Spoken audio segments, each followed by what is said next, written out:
आप सब। तो हम देखेंगे शिक्षण, टीचिंग क्या है, उसके अर्थ क्या है और उनकी कुछ परिभाषा है। शिक्षण एक सामाजिक प्रक्रिया है। शिक्षण शब्द अंग्रेजी भाषा की टीचिंग शब्द से मिलकर बना है, जिसका अर्थ सीखना होता है। टीचिंग का मतलब क्या होता है? सीखना। शिक्षण एक त्रियामी प्रक्रिया है। त्रियामी मतलब कि शिक्षक छात्र और पाठ्यक्रम के माध्यम से अपने स्वरूप को प्राप्त करते हैं। त्रियामी जो तीन चीजों से, जैसे कहते हैं ना ये तीन चीजों से या तीन रूप से मिलकर बना है या तीन रूप है इसके, तो वही शिक्षण क्या है? त्रियामी है। जैसे कि शिक्षक, छात्र और पाठ्यक्रम, टीचर, स्टूडेंट और सिलेबस, ये आपकी क्या होती है? त्रियामी प्रक्रिया होती है।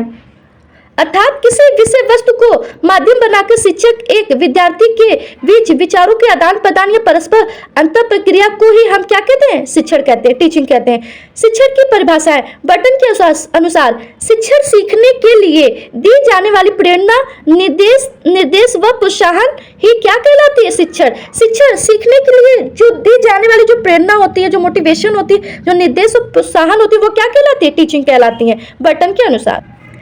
रायबर्न के अनुसार शिक्षण के तीन बिंदु होते हैं: शिक्षक, विद्यार्थी व पाठ्य वस्तु, स्टूडेंट, टीचर एंड सिलेबस। इन तीनों के बीच संबंध स्थापित करना ही शिक्षण है। यह संबंध बालक की शक्तियों के विकास में सहायता प्रदान करती हैं। क्या है? जो टीचर, स्टूडेंट और पाठ्यक्रम, ये जो तीनों का फाउंडेशन है, क्या है? ये जो संबंध है वो आपके टीचिंग को क्या करता है? स्थापित करता है।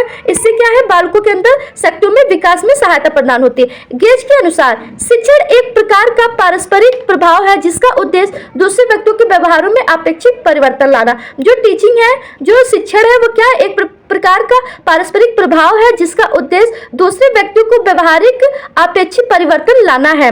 टाइप्स ऑफ टीचिंग, शिक्षण के प्रकार। उद्देश्यों के आधार पर जो शिक्षण वो तीन प्रकार के हैं। शिक्षण पहला ज्ञानात्मक, भावात्मक, मनोयाज्ञात्मक, कॉग्नाइट, अफेक्टिव, साइकोमोटर। ये आपके क्या है? शिक्षण के तीन प्रकार हैं।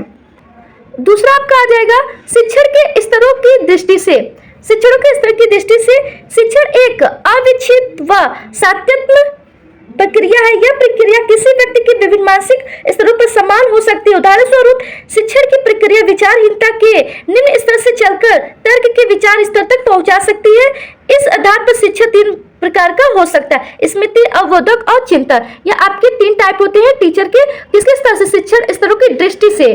ठीक है, मिलते हैं नेक्स्ट वीडियो में, तब तक के लिए बाय बाय। इसको हम नेक्स्ट वीडियो में समझेंगे अच्छे से।